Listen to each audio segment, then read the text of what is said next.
let me say a few words from my side and from the ELO perspective.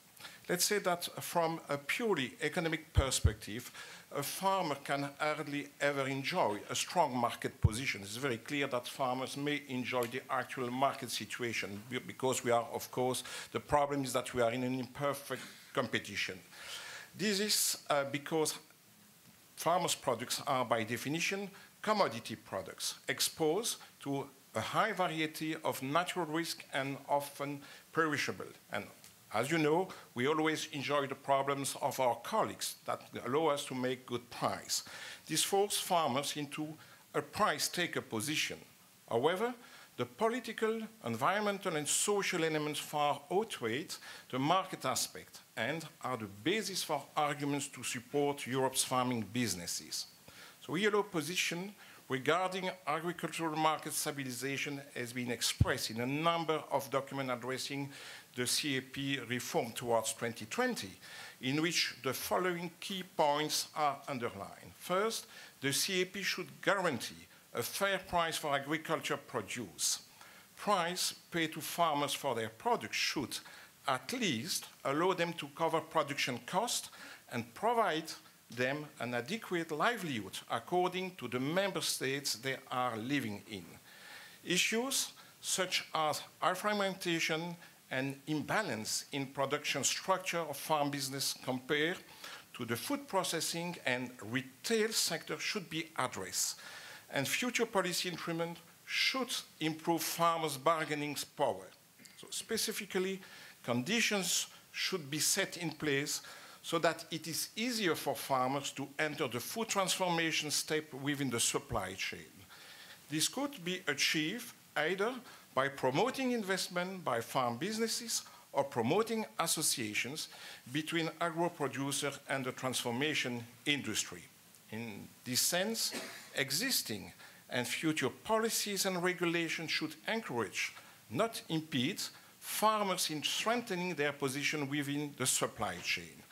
CAP policy instruments could provide cumulative support targeting agro-food cooperation schemes or production pools. It is likely that if farmers will automatically reap better price for their products as they shorten the supply chain. Also, farmers should benefit from a certain degree of income stability. Also, in view of the broader indirect benefits which are delivered to the general society, environmental and social, farming should be maintained as an active, thriving and competitive business within Europe. In order to achieve this goal, the CAP must address the issue of guaranteeing farmers an attractive livelihood compared to the other job sectors. In principle, policies should address price volatility and speculation, providing a safety net for farmers. The general conclusion which the ELO support is that a strategy for securing farmers' incomes should be based on the combination of three instruments. The residual safety net commodity intervention, as was activated for the dairy sector in 2009, which benefits the whole internal market. Residual safety net stabilization of this kind must remain in place. Secondly, the provision of significant support in the form of annual decoupled payments to farmers. These are currently in the single payment scheme, agro-environmental payments and LFA payments. Together, these provide and should continue to provide an element of relatively stable and predictable financial support to these businesses. So the risk of decoupled payment rests in the cost and effectiveness of their controlling system. Therefore, this issue must also be addressed. And finally, the possibility for member states to decide to divert funds currently allocated to direct payment national ceilings to assist crop insurance and animal disease insurance. Also, better and more frequent price projections at different stages of the production season should be provided to farmers, possibly in the form of independent price monitoring structure. This would help address the problem of speculation on future harvests.